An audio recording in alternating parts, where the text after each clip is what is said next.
everyone, and welcome to the Culture Cast. I'm Chris Dashew, and I am joined by two people that are very near and dear to my heart.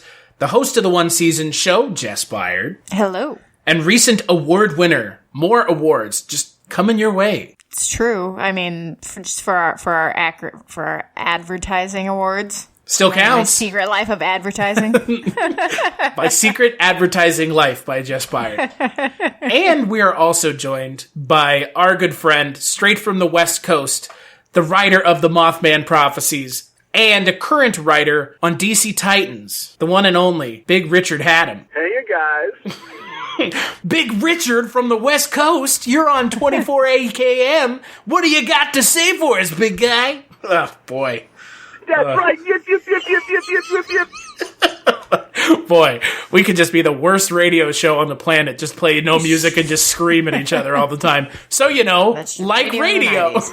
Radio in the 2000s, radio anytime. Did you guys hear this story on the news? Yeah, me too. Let's make fun of it for 10 minutes and play some shitty music. Cool. Oh, jeez.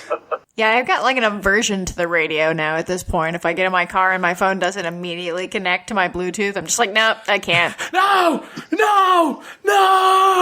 Start screaming and smashing your head against the steering wheel. I don't want to listen to the top 20. Oh, God. Well, there doesn't seem to be any reason to listen to terrestrial radio anymore. When you can listen to any one of a billion Spotify channels or, you know, Sirius, you know, channels. It's like, but you would be shocked at the number of Ubers or Lyfts that I get into, and they are fucking blasting some, you know, 101.9. Hey, it's Frosty and Jamie and Didwad. Frosty. It's Frosty in the morning. I mean, I believe it. The crazy thing is with all of the stuff to listen to, podcasts, audiobooks, you choose to listen to the radio. Yeah. Mm-hmm. That's for people who just don't really have a passion about anything. I just don't care. No, you know what they've got a passion about? Your car insurance commercials, because you get about 15 minutes of them. Switching to Geico will save you money and waste your time on the radio. To be fair, if you don't pay for like Spotify Premium or whatever, you're still going to get all those ads. That's true. Oh, and then you get this. O'Reilly Auto Parts. Hey, man, they pay the bills over here at the Culture Cast. We have the O'Reilly ads running before every episode, including this one. Not by choice, that's just who Spreaker runs the ads through, so there you go. Oh, good. So it's okay for me to say fuck O'Reilly Auto Parts? I mean, the thing about getting ads on a podcast is, unless you're one of the big ones where people are like, you guys want some free Casper mattresses? Which, by the way, yes, please. I would gladly take a Casper mattress. Essentially, any podcast kind of distribution platform is going to just stick their kind of ad melange on top of your podcast. So it's not any sort of targeted advertising. It's just like, oh yeah, O'Reilly Auto Parts or some other bullshit that nobody cares about and skips through with their phone. Right. Oh, that's interesting. I didn't know that, because when I was listening to the Kolchak tapes, they would have some commercials, but then the commercials would sort of cut into the middle of the show in a really weird way. Did you know this? Yeah, so on Spreaker, you can actually, like, tell it where to put the ads, and you can just say, put it halfway through the podcast, and it'll just go, boop, and there it is. So, you know, this is how the sausage is made, folks. You guys need to know about how the sausage is made if you're going to listen to podcasts. Behind the podcast curtain. Oh, that is some nasty sausage. Oh, boy, isn't it? Speaking of nasty sausage, we're going to be talking about the final film of Unconventional Musical Month, which, again, boy, it's pushing the envelope with what we would consider a musical. We're going to be talking about Bob Fosse's autobiographical film from 1970. Yeah, semi. Yeah. From 1979, All That Jazz. Candy Casey, very good. You're going to do it again, Victoria. Stop smiling. It's not the high school play. Count. 5, 6, 7, 8. 1. All that work. Stand on your right foot. Point your left toe. Drop that shoulder. All that That's pain. not too hard, is it? Oh, boy, do I hate show business. All that Couple glitter. of good jokes is what I need. Joe, you love show business. That's right, I love show business. All that love. I'll go either way. It's showtime, folks. All that jazz. Give it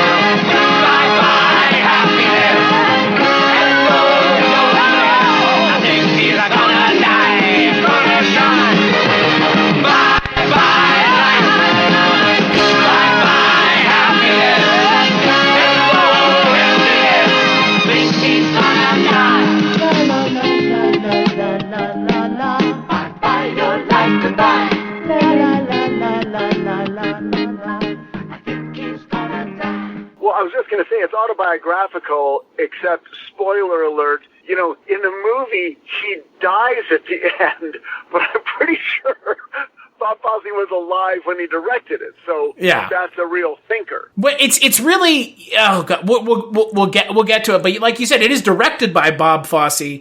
It's about Bob Fosse's life, in quotations, so much so as his girlfriend at the time, Anne Reinking, is playing his character's girlfriend in the movie, which is some sort of weird cuck fantasy? I don't know how to explain it. It's kind of weird, right? It's a little odd. I'm not judging. It's just like your actual girlfriend is with your doppelganger character on screen in bed naked. Like, what? Fair. Sure. But the film is directed by Bob Fosse. It's written by Robert Allen Arthur and Bob Fosse. Roy Scheider, not Schneider, Roy Scheider of Jaws. Yeah, Rob Schneider. Roy Scheider of Jaws fame plays Joe Gideon, a.k.a. Bob Fosse. And Jessica Lange plays the Angel of Death. So, Richard, I am curious. Had you seen this film before? If you had, what did you think when you first saw it? If you haven't, what did you think watching it now? I saw it many years ago. Not when it came out, but probably soon after, when cable was in its infancy. And then I saw it again about 10 years ago with one of my kids, and then I saw it again this weekend. And my opinion of it remains, I love it. What about you, Jess? So the first time I saw this movie was actually just like, I don't know, maybe like a year or two ago. It's my friend in real life here in Ohio showed it to me because it's one of her favorite movies, and we just watched it on just a regular hangout night, and I watched it then and I watched it now, and I am in agreement. I absolutely love it. I had not seen it until watching it for this Culture Cast, but I knew about it. I like Roy Scheider a lot. Roy Scheider has, I mean, look, for a lot of folks, Roy Scheider is Brody, and that's it. And obviously, he had a bigger career than that, a much bigger career, spanning like 4 decades almost.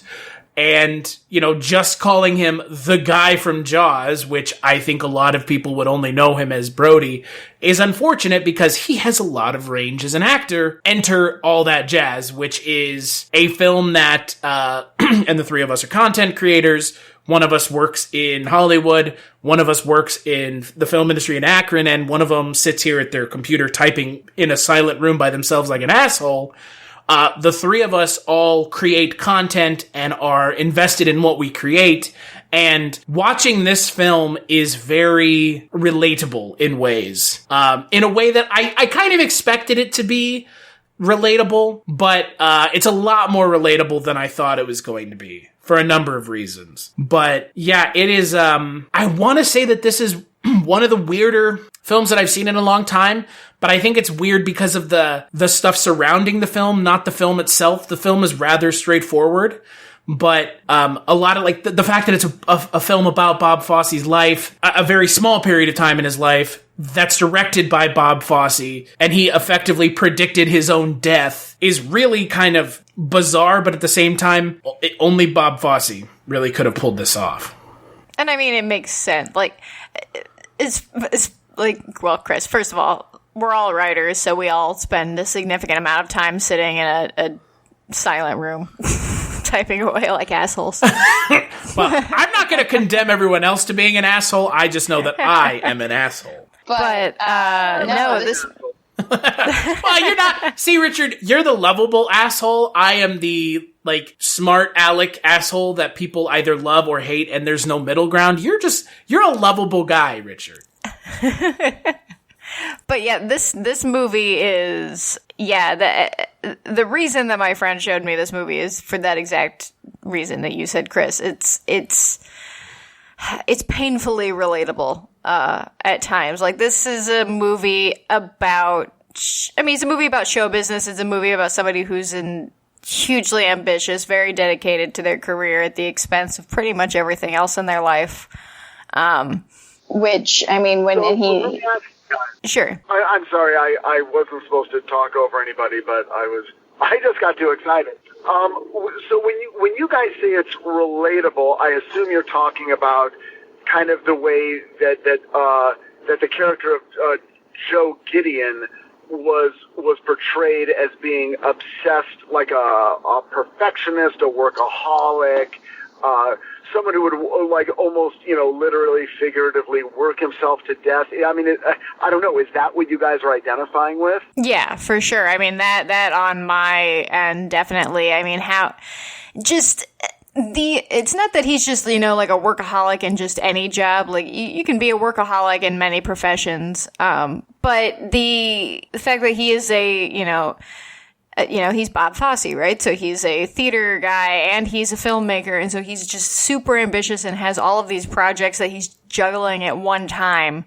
And that's where I feel I relate so badly, because I have so many projects. None of them are ever what I want them to be. None of them, because, perfection doesn't exist as much as we try to strive for it. There's just a few lines in this movie that just really hit, like, oh God, yeah, like when he's just getting basically just just his ass handed to him by his girlfriend for sleeping with other people, which is, what he does throughout this movie primarily. And she says a line where she says, "I wish you weren't so generous with your cock." And he can't even get out of the mindset long enough, because he's just like, wow, that's a great line. I need to put that line in something. And like, I think I don't know, I've been there in situations where it's like a bad situation, but you're like, oh, but that's actually really good, and I need to stow that away for later. That's funny. Chris, do you feel the same way? I was going to say, like, I didn't really have anything to add because, I mean, Jess, you're completely right. It's hard for me to take myself kind of out of creator mode and put myself in just like, I don't know. I mean, we were talking about this. I don't remember if we talked about this on or off podcast last time, but like, it's hard for me to watch movies now and not be critical. And I see like stuff like that bleeding into my just life in general. And it's hard to not think about things and being creative and doing creative things, like working on stuff. It's hard for me to remove myself from that state of mind, because like, I always want to be helping or doing something or being creative and furthering either ideas or businesses or other things. And like, it's hard for me to turn that off. It really is. Right. What about you, Richard? Yeah. Well, you're like the real writer. You're the real writer here, Richard, not us. Well, I will say that for me, personally, I've actually never been a perfectionist in my work.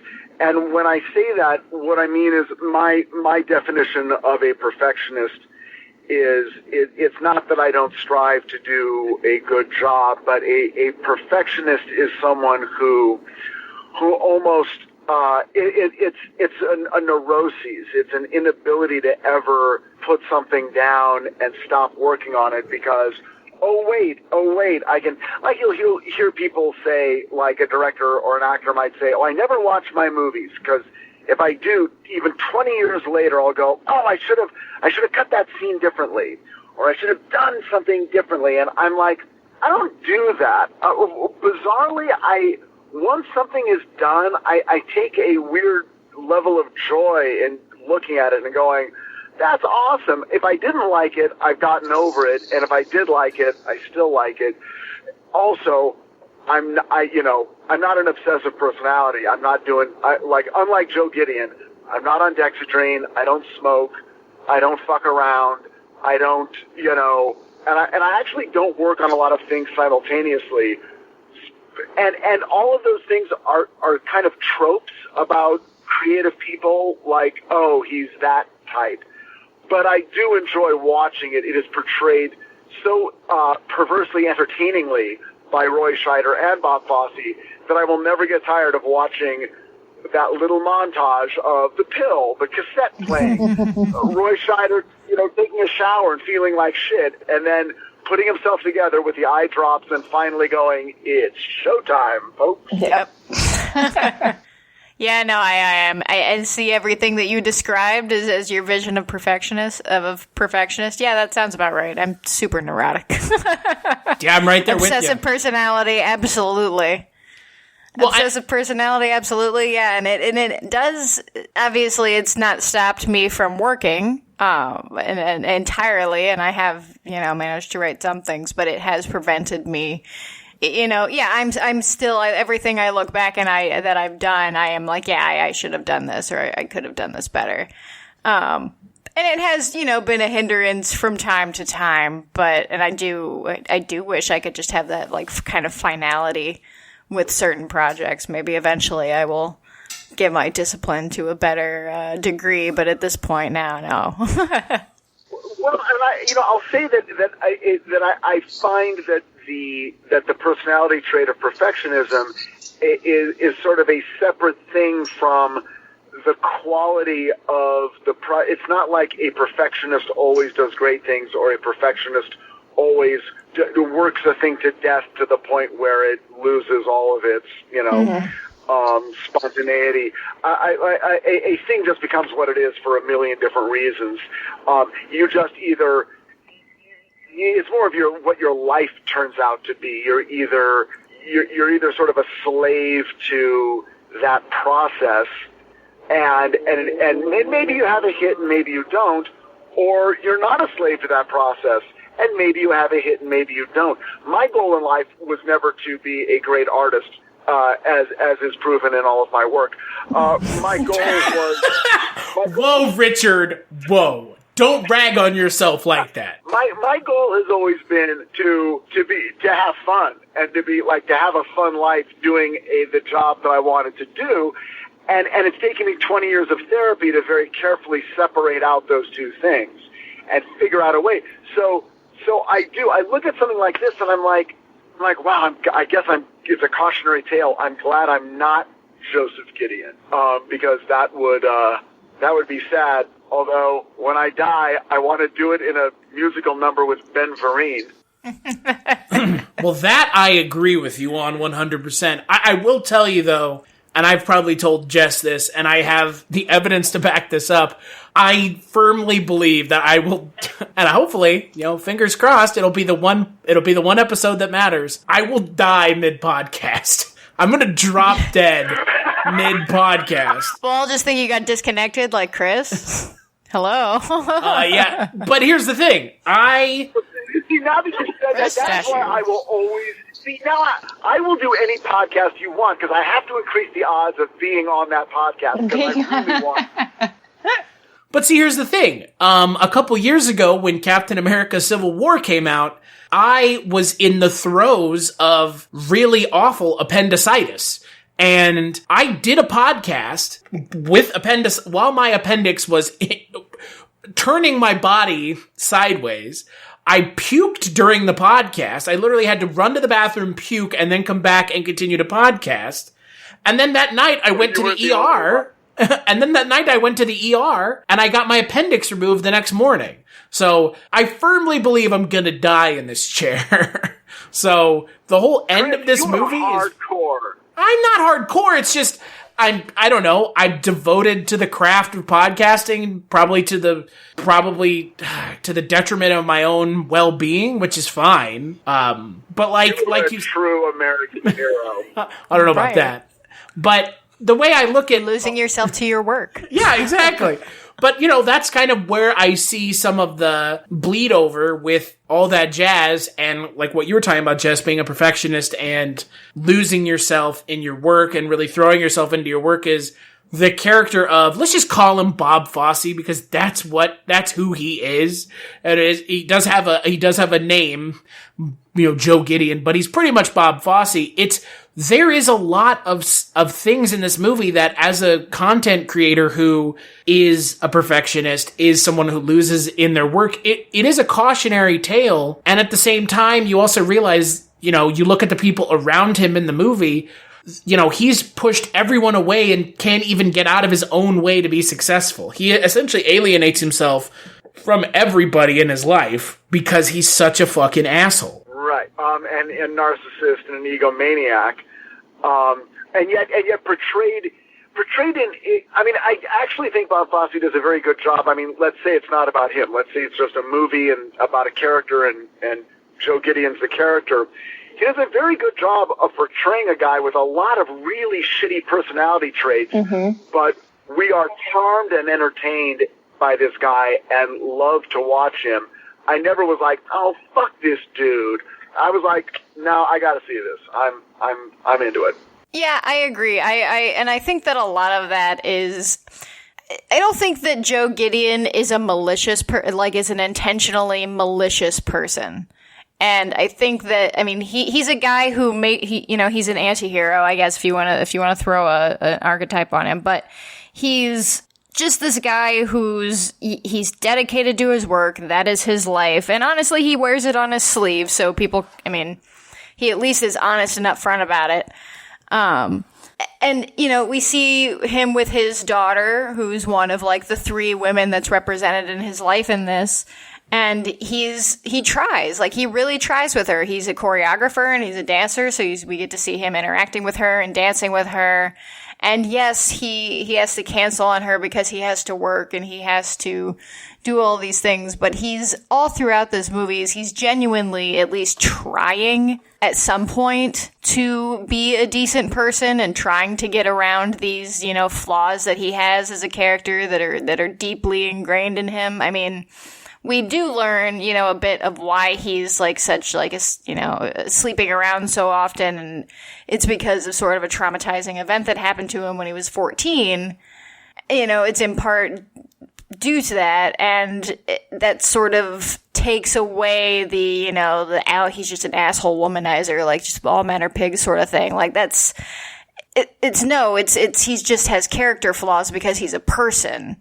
And people are not perfect. Nobody's perfect. And people who are striving for perfection in something, if people who are that dedicated, especially like him, obviously I'm not, Chris and I aren't to the Joe Gideon level, I don't believe.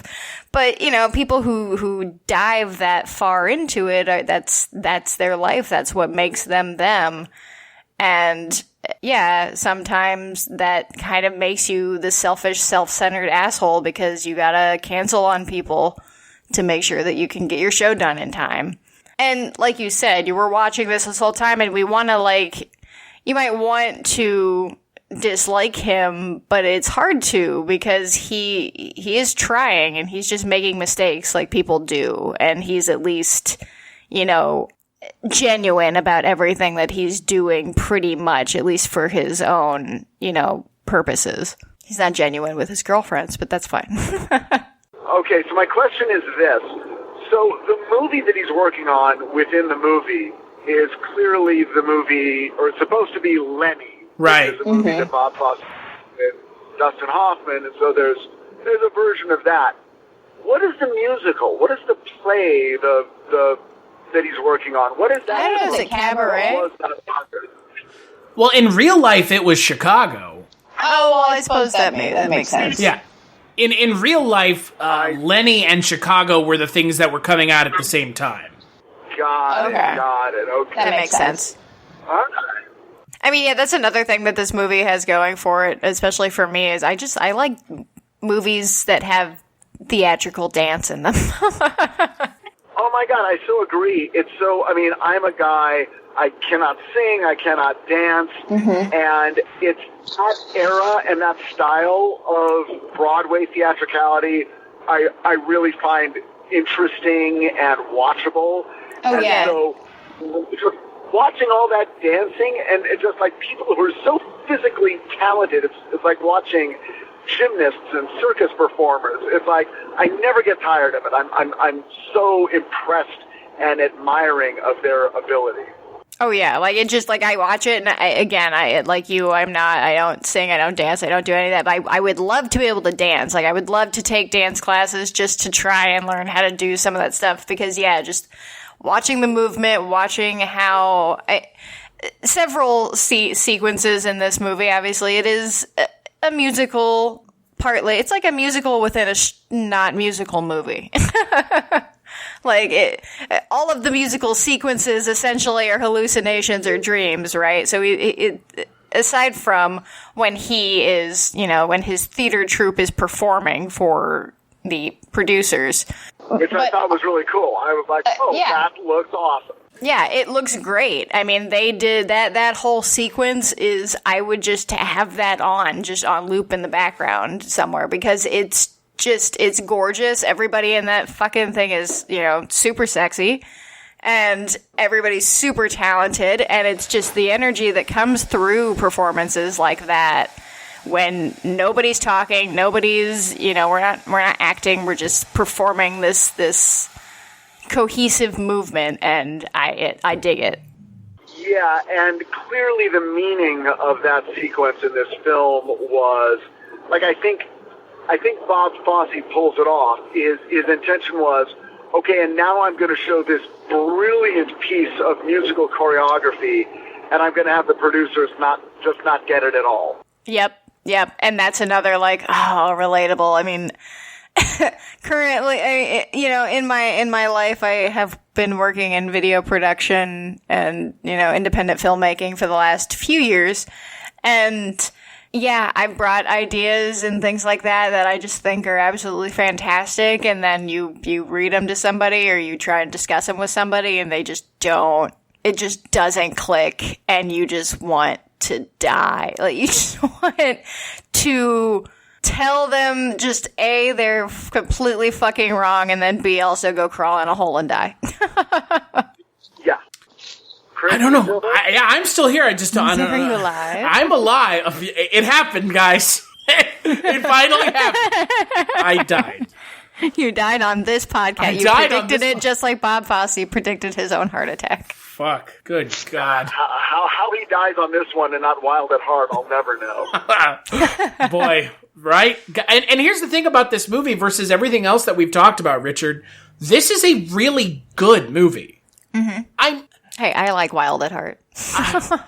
Well, that makes one of us. Well, you can no, I think I will say, though, I do find it hard to get behind this movie as a musical. Well, okay, so it's a musical, but barely. More towards the end. I mean, once he gets into the hospital, once he has his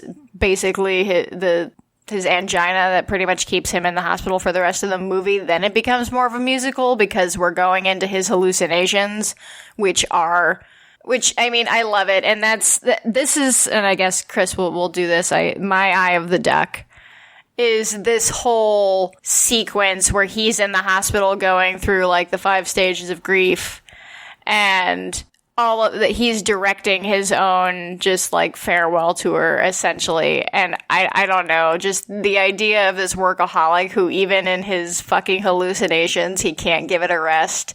It just speaks to me.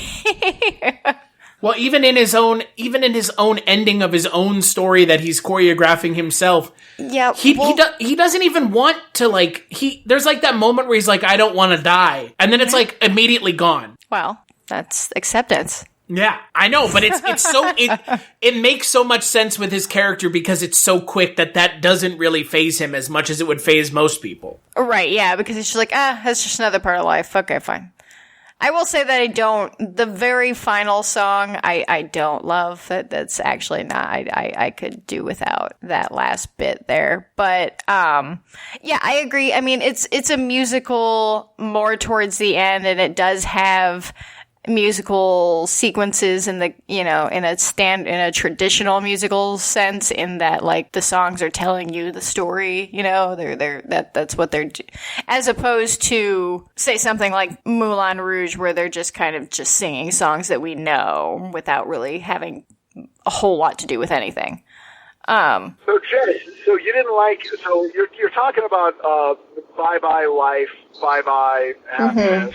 That one, right? Right. So you didn't love that, and I'm just curious, because there's parts of it that I really like, but I think I know what you're talking about, but what is it, why don't you like it? I don't know. Like, I don't know specifically why. There's just, first of all, I don't really like Scheider singing all that much in that.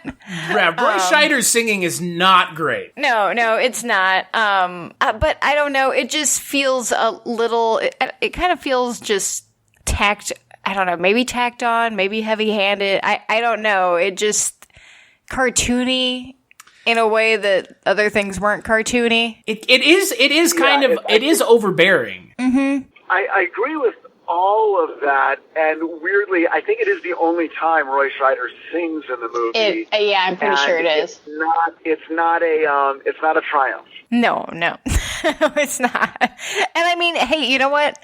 They've been holding this card up their sleeve. Wow, now they're hitting us with that final just haymaker to the jaw, and it's like, wait, what? And he's singing in this weird, there's no, and I think that's maybe what it is, because Roy Scheider doesn't have a great singing voice, and he's a great actor, and if he's doing the dancing in there, then he's also a great dancer, but yeah, his singing just leaves something to be desired, and kind of like takes maybe some of the emotion out of it, because it's just kind of flat.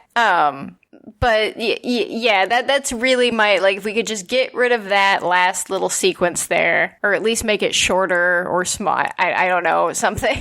Well, throughout the rest of the film, they did a really good job. With Jessica Lange's character, who, by the way, if you didn't know, Jessica Lange was also romantically linked to Bob Fosse at one point, which is, oh boy, it's so weird. Just some of the, okay, look, whatever, Bob Fosse, you're allowed to do whatever you want, but it's just a little too on the nose at the end of the film in a way that is like you said, Jess, is a little cartoony. Like you said, Richard, it just doesn't land, and it's not an ace in the hole or anything. And look, Roy Scheider's character in the film is not a singer. He's a director and choreographer, so he's not even worried about the singing. Mm-hmm. So I don't understand why the whole scene at the end of the film is him singing, along with Ben Vereen, who is an actual trained Well, because he's got to be the star singer of his own show. Yeah, sure. I get it. Yeah. It just doesn't work. I think it would have been, honestly, I think it would have worked better if he were directing someone playing him. You know what I mean? Got really, really meta. Like if Scheider was directing just another actor within his hallucination that is playing him, but who's more like, more of a singer. What really, if... really meta. Hyper meta. It's Roy Scheider directing Bob Fosse as Joe Gideon. See, that would have been great. Fucking and you know what? Yeah, Roy Scheider's performance in this is fantastic because he has a huge, like you said, he has a huge repertoire of movies to see, but I haven't seen a lot of them. Jaws and The French Connection are probably the two that I would associate him with and those characters are different, but they're cut in the same cloth, but this character is just, I think this performance really shows the range of Roy Scheider's acting ability, because he's just, this character is not at all Sheriff Brody. Like, that's, it leaps and bounds different, and I like seeing that. And I just, I fucking love the 70s, man. I love the film of the 70s. I love the way everything looks. I love just, I don't know. It's just, especially set in this setting where everything's kind of gritty and fast-paced and, 70s city. I totally agree. It's like, if you just go by movies, the 70s was really dirty, like grimy, like cigarette-stained walls, and just nothing was clean and nothing was new. Everything looks like Barney Miller, like the other show you're just do. And I mean, it's color palettes. Yeah, and it's such an odd aesthetic because then it really did change in the 80s for sure.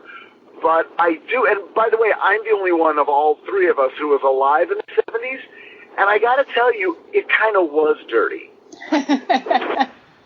Well, I mean, somehow the world was messier, and then everyone decided, you know what, let's actually kind of cut back all those plants and put a new coat of paint on things and get rid of this really gross carpeting and just kind of clean it up a little. And then it was the 80s.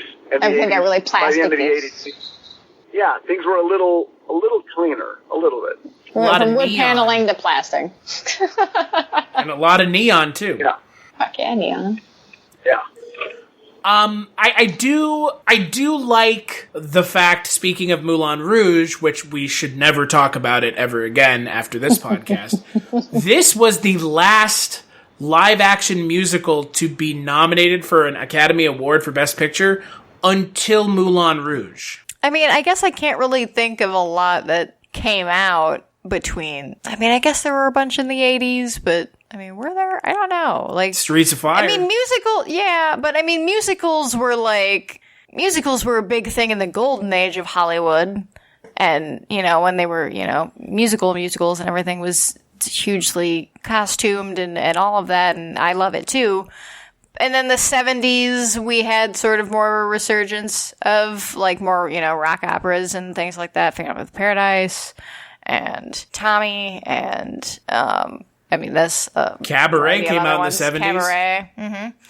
And then, I think there were some in the 80s, but then it kind of just died for a while until, like, Moulin Rouge and Chicago and Rent and all the, when they started bringing Broadway back to movie theaters, basically.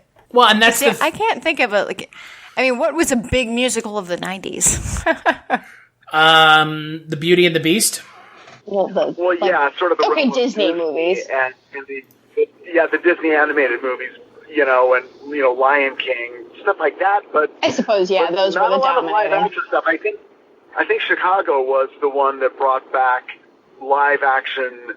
I remember being a screenwriter at that time, and the feeling being, now's the time. Get out there with your musical. Based on Did you have a musical lined up? You were like, now's my time? Yeah, exactly. No, unfortunately, no. But that did spark then a few other movies. Well, Les Miserables for sure, but a handful of others, none of which, some of them were big hits, but I don't know if it became the new trend. Well, I guess La La Land. More recently. Exactly. La La Land is... Exactly. Not good. No, if we're, like, comparing, like, musicals that have been nominated for, like, big fucking awards, it's hilarious to even have all that jazz, Moulin Rouge, and La La Land anywhere in the same category. And Beauty and the Beast was nominated for Best Picture as well. Well, I mean... yeah. If you could believe that. I totally get... Look, this movie... As a movie, as a musical, this movie had really great performances. It had really great dance numbers, some good quote-unquote musical numbers, and it was also about something serious, which let the Academy off the hook because it wasn't Annie. Mm-hmm. It was about sex and drugs and also grief. It was about show business, and show business loves show business. Boy, and I do love show business movies. That's the other kind of like just I'm a sucker for them. So yeah, that's why. But I like this side of show business, like the seedy side of show business. I love watching movies like that. Blowout. I mean, all of it. It's great. Yeah, I like the parts of show business that aren't these sanitized, clean, cleanly, and perfect types. Like, when I watched something like La La Land, all I could think was, this movie is like too sanitized and too corporatized and overproduced. It's just like awful. It's just not good. And it's not treating this like serious kind of idea with any sort of, not seriousness, but it's not treating it seriously like this movie does. Right. So there's not treating the struggle of Hollywood. Yeah, like at the very end of this movie, literally when they're zipping him into his body bag, they start playing Ethel Merman's "There's No Business Like Show Business." The ultimate cynical move.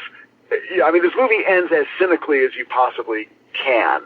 It's everything about it is appealing. Everything the traffic will allow. And meanwhile, his dead body's being carted off. Yeah. It's a wonderfully bitter ending. I mean, halfway through, when he's having his surgery, we're cutting in between scenes of him having open heart surgery and the studio executives basically like writing an agreement that's like, well, if he dies, then we stand to gain X amount of money without the show even opening. And it's just like, oh.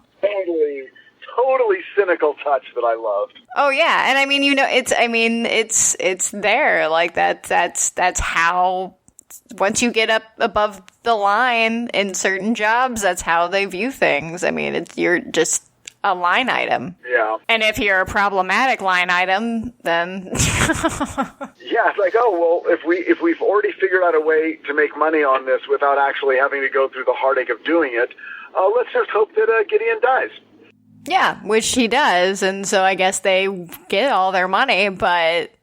And I mean, yeah, there's the line where he's in the hospital and he walks in the bathroom, he's like, I hate show business, and she goes, no, you don't, you love it, and he's like, oh, that's right, I love show business. And it's like, yeah, that's exactly how, like, I in my own career currently, just having some creative differences, and I come home and I'm angry about it and I'm venting and my husband's like, are you fine? I'm like, oh yeah, I'm fine. It's just how it is. Like, it's aggravating, but I'm still going to do it because I love it. Well, the people I work with, and that I have worked with, there tends to be this sort of self-aggrandizing, like, oh, no one suffers like, Hollywood people or Broadway people or, creative people, and that, somehow this career brings on a level of suffering that's worse than other careers. But you know what? I've got cousins that are lawyers. They fucking hate their jobs. They're fucking miserable, and they work with people they hate. And it's like, you know what? At least, whoever, get to do what we want to do. Right. We're not stuck, being a lawyer like and divorce not court lawyer or something. Lawyer. Yeah, I mean, Joe Gideon got to wanted to do so. To a certain extent, it's like, everyone has bosses they hate, and and deadlines and vain people, and it's like, you know what? Show business is certainly no worse than any other business, and it's certainly a hell of a lot more fun. I'll say that. Right. I mean, when it comes down to it, at the end of the day, you're essentially us. We're just playing pretend, but for money. Not a lot of money, if I can give you, but the saying, it's we're not doing brain surgery, and my wife always says, in this industry, if you fail, all it means is somebody doesn't get entertained hard enough. Right. I mean, that's pretty much the truth. I mean, yeah, nobody, unless someone actually dies while making a movie, nobody dies, which does happen. Or a podcast. That's true. I still think my favorite, like, saddest story of all time. What's the name of that movie with? Oh my God, it's got like Joe Pesci and Danny Glover in it. What's the name of that movie? Oh Oh my God. Lethal Weapon? No, Gone Fishing. We talk about, dying for doing your craft. Someone died while making that movie. So, That is unfortunate. that is a sad, sad story, but at the same time, talking about all that jazz, they probably died doing what they love, so that's not as bad, but, it feels like in my... sad if you died making a movie that you didn't want to make, but you had to... Right, you were contract for some reason. You're gonna fucking die somehow, so who cares, as long as it's quick and painless.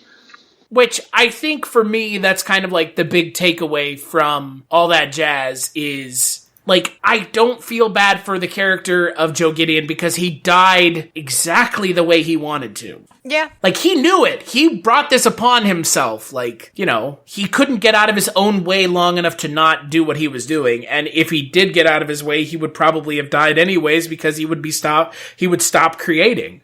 Mm-hmm. So yeah, I mean, and that's what it comes down to for that character is that, yeah, sure, he had his life was pretty rocky and everything in the hospital, having open heart surgery is a bitch.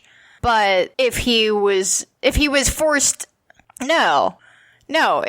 forced to quit the theater and quit all of that and settle down, that would be the true tragedy, because it's just then he would just sit and become just like a husk of himself. If he's gonna die at, burn out and die at an early age, then yeah, you're gonna do it the way you want to do it. All right, guys, so it sounds like we all loved it. I mean, I liked it a lot, I think my favorite part of the movie is the scene when he's in the hospital and you just see him literally not giving a shit about trying to take care of himself. Yeah, where he's just like running around and smoking and drinking and smoking and grabbing ass and just being his usual self, even after the doctors told him, you can't continue to do this. You will die. You need to stop being yourself because otherwise you're going to drop dead. And then what happens? Yeah. I think my favorite parts of the movie were the opening sequence, the on Broadway. Yeah, that is a fantastic sequence. It's kind of like a chorus line. I really like that. And then, oddly enough, I found the number when his girlfriend and his daughter are dancing. They do that little routine for him in his apartment that they've worked up. I just find that really charming and well done, and for some, it's so fucking corny and kind of sugary, and I don't know, but I really like it. But it's sugary in a real way. It's not sugary in like everything is just peachy keen and aren't we the best? Just no, these people, Gideon and this woman have had problems. They're going to continue to have problems. Him and his daughter have had problems. They're going to continue to have problems. But it's just this one moment where everybody's just having a genuinely good time and nobody's rushing to be anywhere and they're just living it purely in that moment. Yeah. I think it's the one, I think in my mind, it's probably the most genuine moment of the entire film. Yeah, I would say that. I could see that. I think that his apology to his wife, when they're nurses, but he's hallucinating that it's his ex-wife and his girlfriend, and he's apologizing, and he says, I'm sorry for everything I did to you, and I'm sorry for everything I'm going to do to you. I think that, even though he's admitting that, yeah, he still could probably be an asshole, he's like, no, but I'm genuinely this person, and I'm genuinely sorry for that as well. But, if we didn't have people like Bob Fosse in real life, or any of the characters that we've seen of similar nature, we wouldn't have the things that we have now, like all that jazz, so. Now, Chris, have you seen Cabaret? No. Oh. I have not. We should have done that instead of Moulin Rouge. But that's a conventional musical, yeah? That's like pretty straightforward. Yeah, but it's heavy. It's not like, I guess Moulin Rouge isn't exactly not it. Someone dies, but, I don't care. That's fair. Well, that movie's also not. Cabaret has Nazis, and that I care more about. That's scarier. It's true. So, Richard, what would you give the film out of 5? Can I give it 4.5 just to reserve a little room for something I might like better one day? It's your rating. You could do whatever you want. Well, I didn't know if you allowed like a half I do. I only allow halves. Only halves, no quarters. I can't give it like a 4.4 or a 4.7. No. Don't be that guy. This is not ice skating. This is not ice skating. What about you, Jess? I'm gonna give it a 4.5 as well. This movie, the second time watching it, and it was better than, I mean, it wasn't better, but I guess I still felt the same way I felt when I watched it the first time, and that's really saying something, I think. Yeah, I think so too. Yeah. I'm going to give it a 4.5. I think it is a interesting movie that I think anyone who's in the business that the three of us are in, either, indirectly like myself or directly like y'all, it's something that anyone who's thinking about or is part of that industry, or someone who is, does something that they throw themselves headfirst into, it's something that everyone should see, because it really does kind of give you an idea of what can happen when you completely lose yourself in everything, and you kind of lose sight of yourself, I guess. You lose sight, he just has blinders on throughout the entire movie. So, take that how you will. So, But let's take a break, and we'll play a preview for the next Culture Cast. That's right. On the next Culture Cast, we are going to be kicking off everyone's favorite month of the year. That would be Mike White March, with a look at a film that I have not seen and Richard has not seen, but Richard is going to be joining me, and Mike will be joining us as well. We're going to be talking about The Secret of Steel City. And the theme for Mike White March, as our good friend Mr. Mike White told me, is foreign sci-fi films. And no, we're not talking about Train to Busan, which I guess is more of a horror movie anyways. But we're not talking about your usual foreign We're not talking about your usual foreign sci-fi films. And if Mike White is involved, I would hope you don't expect it to be that anyways. But until then, where can people find you, Richard? I continue to work on Titans. We're getting season 3 ready. Seasons 1 and 2 are available on Netflix International, and season 3 is coming at you. That'll be more toward the end of the year, probably around October, I think we premiere. But that's what I'm up to. What about you, Jess? Where can people find you? You can find me on Twitter at writer Jess Byard, and you can find me on this podcast at least twice a month. And also over on our podcast, The One Season Show, where we talk about TV shows that lasted only one season. And we are about to finish up our second season, so that's pretty exciting. And I just finished writing a feature script, and we're going to be going into production in March. So eventually that will be coming out somewhere that you could see it. And your name's going to be attached to it. It will be. Thank you. As for myself, you can find me here on the Culture Cast, the Barney Miller podcast, Life and Times of Barney Miller, where you can find me there, Dreams for Sale, Chronicles from the Crypt, all the good places. Big thanks to our Patreon donors. As always, patreon.com/culturecast. We have changed the reward system, so now $1 gets you access to the bonus podcasts that Jess and I do once a month. $5 gets you access to the forthcoming feature-length commentary that we're going to be recording here in the next week and releasing probably just as quickly as I can get it out the door. So if you've ever wanted to sit and watch a movie with myself and Jess, here's your chance to either do that or run away from that as fast as humanly possible. And big thanks as always to Richard and Jess for joining me for this. This was, fun as always. Thank you, sir. And we will catch you on the next Culture Cast.